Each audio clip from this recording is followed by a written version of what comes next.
Assalamualaikum warahmatullahi wabarakatuh. Waalaikumsalam warahmatullahi wabarakatuh. Bismillahirrahmanirrahim. Alhamdulillahi rabbil alamin. Wassalatu wassalamu ala ashrafil mursalin, imamil muttaqin, sayyidil ghurril muhajjalin, wa ala alihi wa ashabihil mujahidin at-tahirin, amma ba'du. Saudara-saudara kaum muslimin rahimakumullah. Satu hari ketika seorang ulama besar bernama Al-Imam Al-Faqih Abu Lais tengah berjalan-jalan di dekat kota Basrah, berkelumpulah sekelompok orang di dekat beliau. Mereka datang mengajukan satu pertanyaan. Imam, kami ingin bertanya. Di dalam Al-Quran itu Allah Subhanahu wa ta'ala menjelaskan, Ud'uni astajib lakum. Berdoalah kepadaku, aku akan jawab doamu. Mintalah kepadaku, aku kabulkan permintaanmu. Itu dan begitu janji Allah di dalam Al-Quran. Kami, kata orang-orang tadi, sudah lama berdoa kepada Allah. Tapi kenapa sampai sekarang doa kami ini belum dikabulkan? Katanya, ud'uni astajib lakum. Kalau kamu berdoa, aku jawab, aku penuhi, aku kabulkan doamu. Itu janji Allah. Kami sudah lama berdoa pagi, sore, siang, malam. Nyatanya sampai sekarang doa kami belum dikabulkan. Ini bagaimana? Apa ayat Quran salah? Apa Tuhan lagi lempengan nggak denger?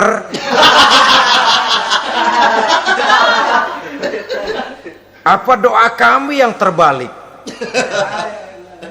Kelihatannya sepele saja ini.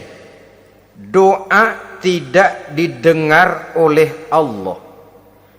Permohonan tidak dijawab, tidak dikabulkan oleh Allah.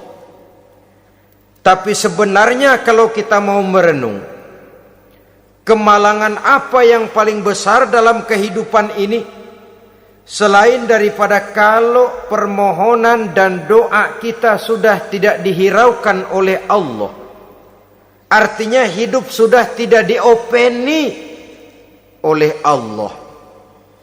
Jangankan Allah, saudara-saudara, kita nggak diopeni sama mertua saja bingung. Ini mertua diem aja, kalau saya salah apa salahnya, kalau ada yang dikepengenin apa kepengenannya, boyak ngomong kenapa diem begitu. Ini tidak diopeni oleh Allah. Kemalangan apa yang lebih malang selain daripada kalau doa sudah tidak didengar oleh Allah? Itu sudah kemalangan yang paling malang, lebih malang dari kota Malang saya kira.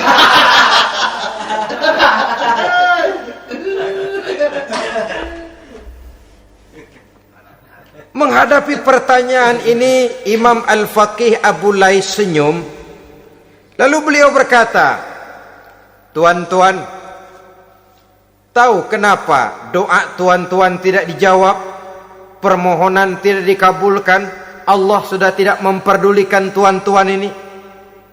Kami tidak tahu, Imam, maka kami bertanya.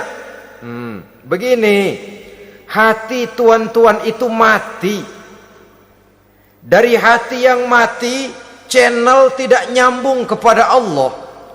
Dari channel yang putus tidak ada getaran strom, bagaimana akan timbul gejala? Hatimu mati, jadi pantas kalau doa tidak dikabulkan, permohonan tidak dipenuhi, doa tidak terjawab, hatimu mati. Saudara-saudara kaum muslimin, dari hati yang mati ini, getaran tidak akan sampai ke hadratullah azza wa jalla.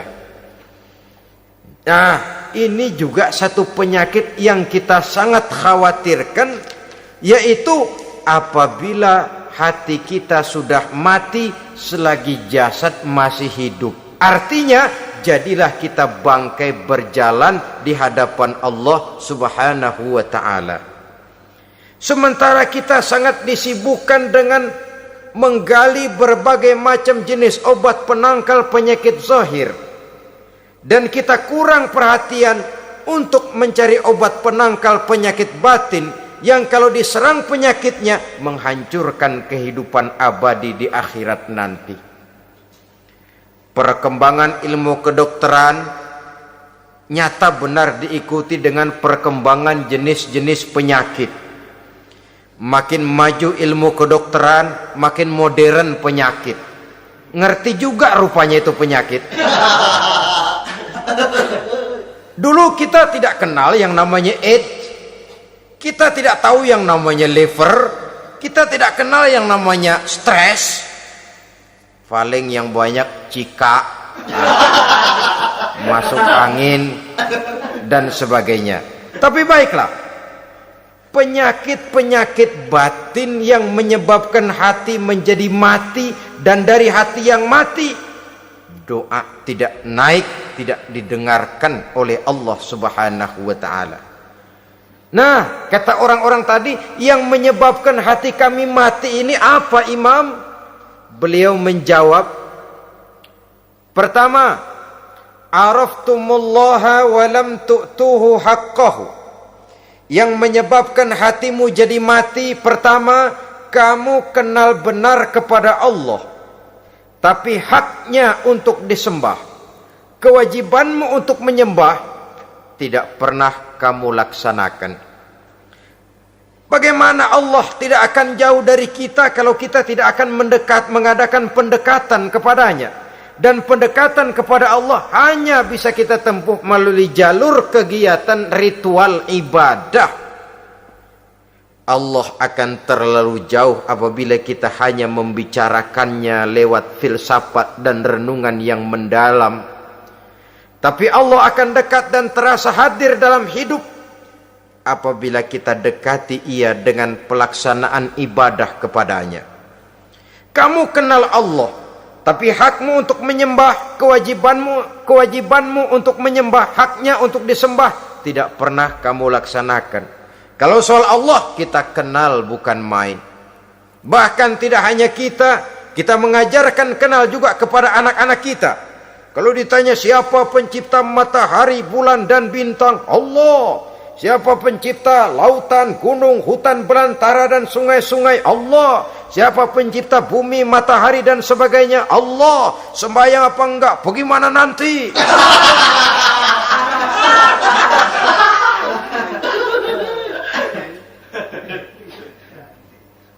Tanpa pendekatan Allah akan jauh. Apabila Allah jauh, maka doa tidak akan didengarkan olehnya. Oleh sebab itu, logika mengajarkan kepada kita, berpayahlah dulu, wa mal ladzatu illa ba'da ta'ab, innama al-usri yusra. Di balik kesulitan menunggu kemudahan. Nikmat baru akan terasa, kelezatan hidup baru akan terasa setelah kita jerih payah banting tulang peras keringat. Rasanya memang lebih nikmat sepotong singkong hasil cucuran keringat sendiri ketimbang roti dijejelin orang. Ini berarti kita ingin mohon pertolongan kepada Allah, sementara dengan Allah sendiri kita jauh. Sama saja dalam kehidupan kita analoginya, saudara-saudara. Orang tidak kenal kepada saudara, tahu-tahu jauh dari saudara, tahu-tahu datang mau minjem duit. Apa kesan saudara? Enak aja, kenal enggak, dekat enggak, datang-datang mau minjem duit. Emang duit percetakan bapak lu?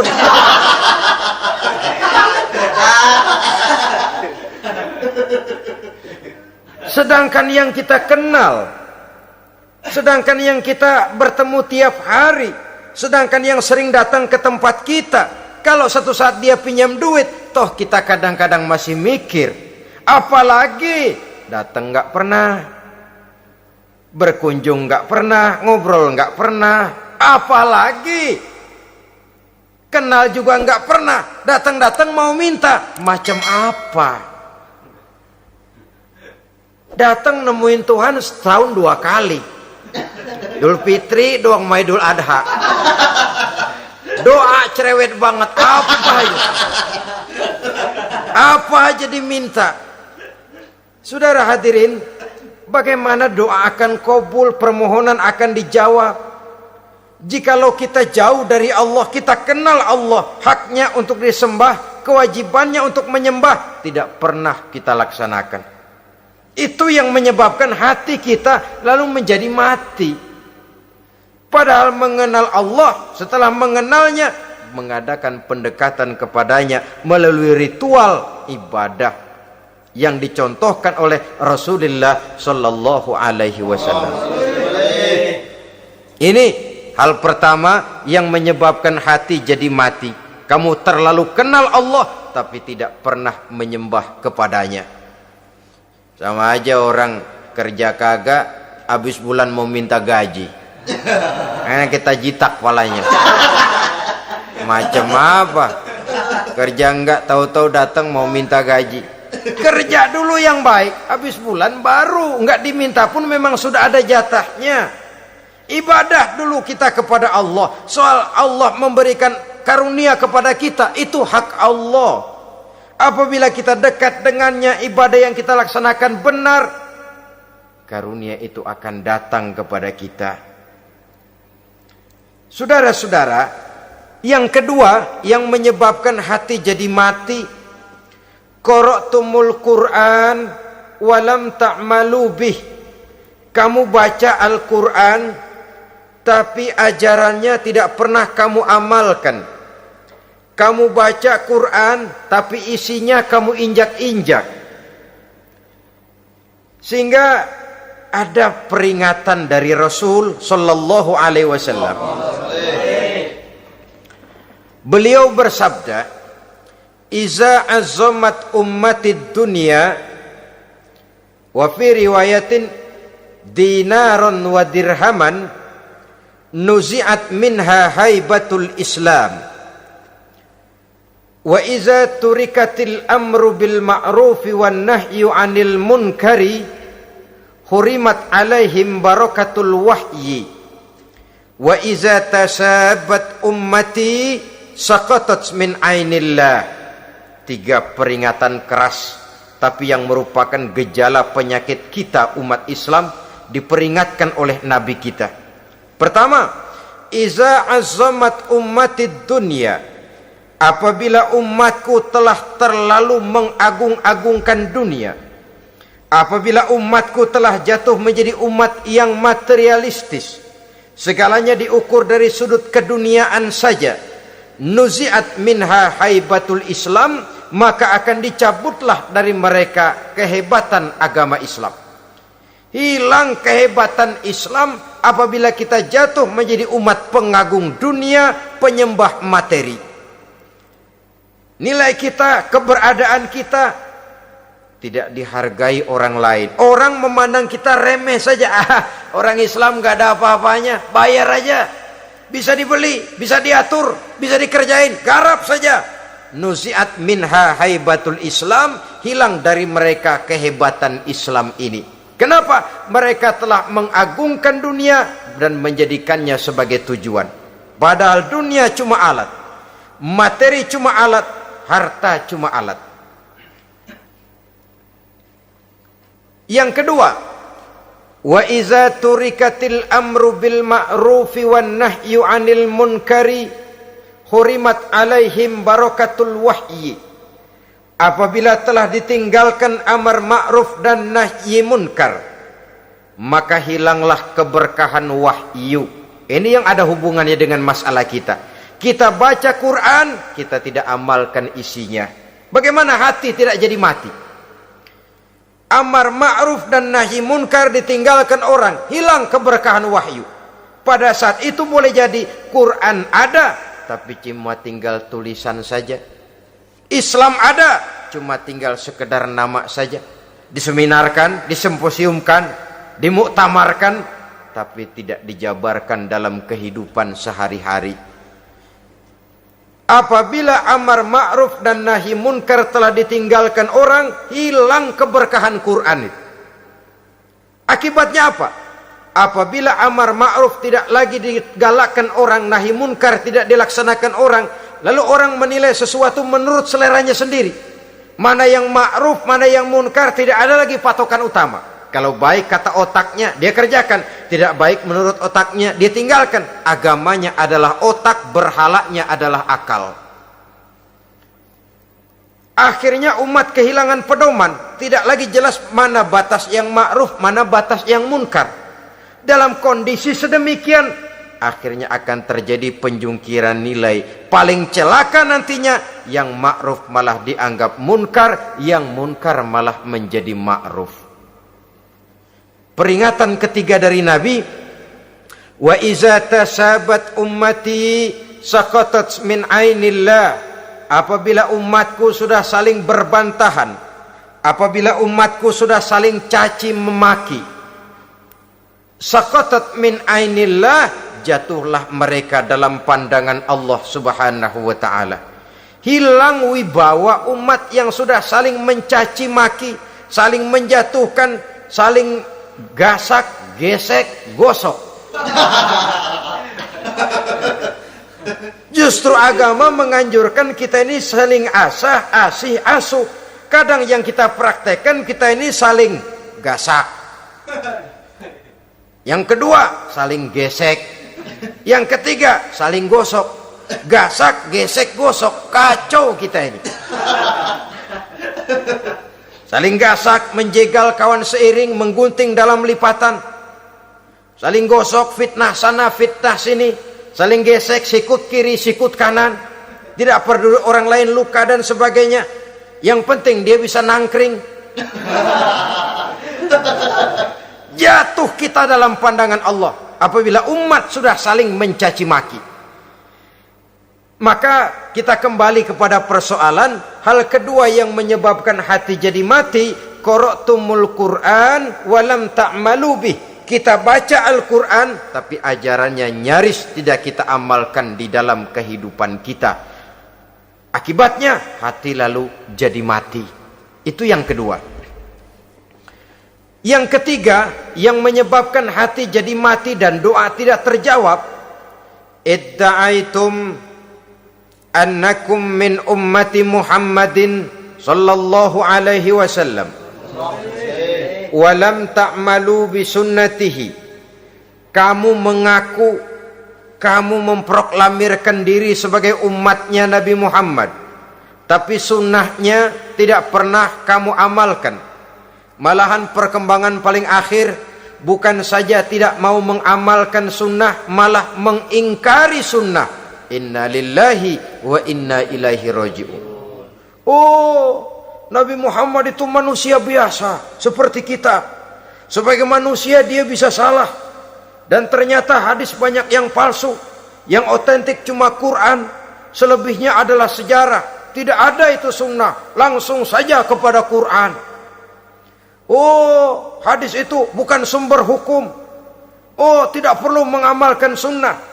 Saudara-saudara kaum muslimin, mengaku kita umat Nabi, tapi sunnahnya kita campakkan, tidak kita amalkan. Setelah tidak kita amalkan, kita campakkan. Setelah kita campakkan, kita ingkari pula. Inna lillahi wa inna ilaihi raji'un. Bagaimana hati tidak jadi mati? Kalau siang malam kita memproklamirkan diri sebagai umat Nabi Muhammad, sementara sunnahnya kita campakkan, kita abaikan, dan kita ingkari dia, sunnah itu. Padahal, jikalau sekarang kita mengenal Islam, jikalau kita sekarang ngerti halal haram, tahu hak batil, bisa memilah dan memilih antara yang ma'ruf dengan yang munkar, itu utamanya adalah karena jasa Nabi Muhammad sallallahu alaihi wasallam yang dari generasi ke generasi dilanjutkan oleh para sahabat, oleh tabi'in, oleh tabi'it tabi'in, terus oleh para ulama-ulama sampai kepada kita sekarang ini. Walaupun beliau hanya berfungsi sebagai penyampai, tapi kepribadiannya dijadikan model oleh Allah Subhanahu wa taala di dalam kita melaksanakan kehidupan beragama. Bahwa beliau manusia seperti kita, memang dalam arti unsur biologisnya ya manusia, punya darah, punya daging, punya hati, punya perasaan, bisa sedih, bisa gembira, tetapi beliau itu termasuk basyarun la kal basyar, manusia yang tidak seperti manusia pada umumnya, punya spesifik. Dan itu wajar sebagai seorang Rasul pilihan Allah, apalagi merupakan Rasul pilihan dari sekian puluh pilihan. Bahwa jamrud itu batu memang, tapi nilainya kan berbeda dengan batu kolar. Satu truk batu kolar dengan barangkali segenggam batu jamrud, nilainya tentu jauh lebih mahal batu jamrud. Kalau soal batunya, sama batunya, tapi nilainya berbeda karena esensinya berbeda. Kita manusia, Nabi Muhammad juga manusia, sama manusianya memang, tapi kualitasnya, nilainya tentu jauh panggang daripada api. Itu sebabnya Allah menjadikan beliau sebagai model. Laqad kana lakum fi rasulillahi uswatun hasanah. Di dalam diri Rasul itu terdapat contoh teladan yang sangat baik bagi kita.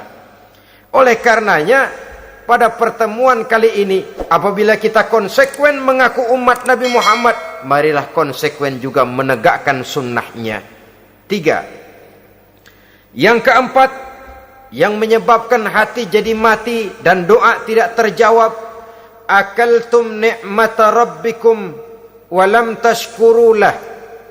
Tiap hari kamu makan nikmat Tuhanmu, tapi kamu tidak pernah mau bersyukur kepadanya, kepada Allah Subhanahu wa ta'ala. Nikmat Tuhan kita doyan banget, tidak pernah sehari dan sesaat pun terlepas diri dan hidup ini dari nikmat-nikmat yang diberikan Allah. Sejak kita bangun tidur sampai tidur kembali, bahkan tidur itu sendiri, di pasar, di sawah, di kantor, dimanapun kita berada, nggak pernah nikmat Allah berhenti. Hidup kita dalam alam diberikan segala fasilitas untuk menunjang kehidupan. Nggak pernah Allah pasang pajak matahari, nggak pernah Allah pasang pajak gas udara. Nikmat-nikmat yang banyak itu tiap hari kita kecap, tiap hari kita nikmati, tapi kita tidak pandai bersyukur. Padahal Allah memberikan peringatan keras dalam hadis qudsinya, man lam yashkur ala na'mai wa lam yasbir ala balai falyakhruj min tahti samai wal yatlub rabban siwaya.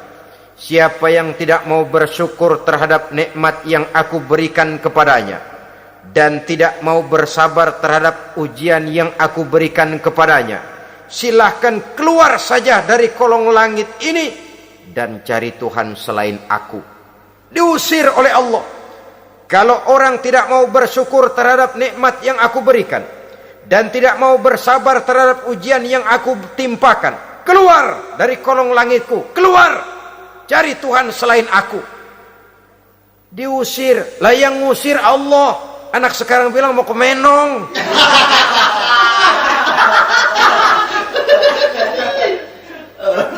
Kalau diusir kita dari Jakarta, masih bisa pindah ke Bandung. Diusir kita dari Bandung, bisa pindah ke Jogja, Solo. Diusir kita dari Indonesia, bisa pindah ke Singapura, Malaysia. Diusir dari kolong langit, mau cari langit mana lagi?